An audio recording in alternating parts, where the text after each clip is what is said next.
Do any of you have a pet? Any of you the ones who has to take care of the pet? Mom and Dad make that your chore, your responsibility. Have any of you had a pet that was a sheep or a lamb? Maybe a few of you. Maybe you've been in a petting zoo with one, but have you ever had to take care of one? That's a little bit more unusual. Well, he made an appearance a couple of weeks ago, and this is Sam, our good dog Sam. We got Sam in 2015 when I was finishing up chemotherapy, and so he's a very special dog. Sam is a red-bone coonhound. If you've ever read or ever do read the book Where the Red Fern Grows, or there's actually a movie by that name, this is the kind of dog in that movie. And yes, if you've read the book, you know that every Big Dan needs a little Ann. And he's definitely Big Dan, and he's not the smartest dog in the world, but he's a good dog, and we're really glad to have him.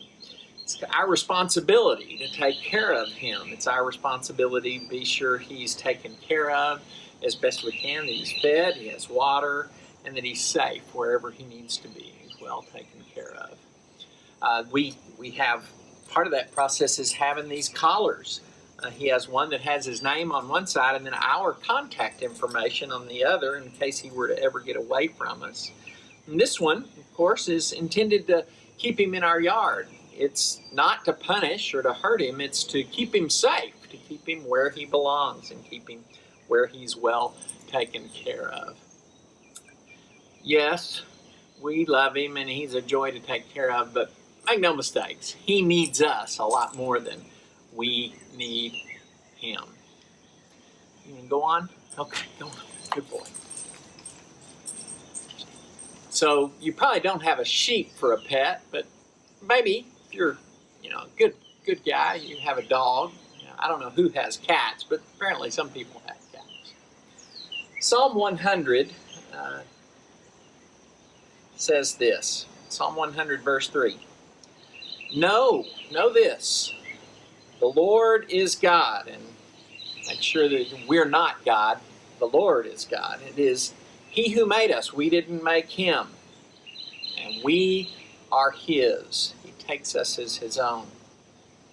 And then He illustrates that. We are His people. Again, His, not just chosen ones, but the ones that He pays attention to. We are His people. And then He says this, the sheep of His pasture. I wonder what it means to be the sheep in God's pasture. My mom likes to say that if she ever came back as an animal, not that she believes in reincarnation, if she ever came back, that she would want to be Sharon's dog, because Sharon takes such good care of her dogs, and Sam included. Well, God, if we are the sheep in God's pasture, there is no better place for us to be. We can't be taken care of any better. We know the need to know that He is God and we're not. We need to know that He made us. We didn't make Him. But above all that, we are so well cared for. No, be sure and say, we are not God's pets. That's not the illustration. Probably when the writer of Psalms wrote that, there weren't anything like pets. But it's the same illustration. It is God's joy, or at least it seems to be the way the Scripture describes it. It's God's joy to take good care of us. He wants to protect us. He wants to provide for us. He wants to take us into His pasture so that we can be as cared for as possible.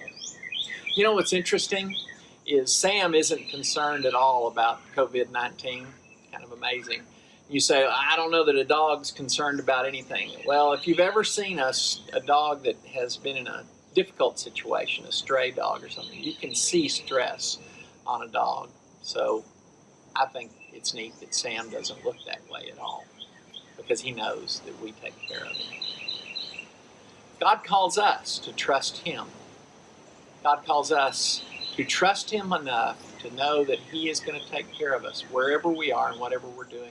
And particularly, He's going to take care of us in situations where we really can't take care of ourselves. I know this. I have no idea where I would be without Him. How about you? Where would you be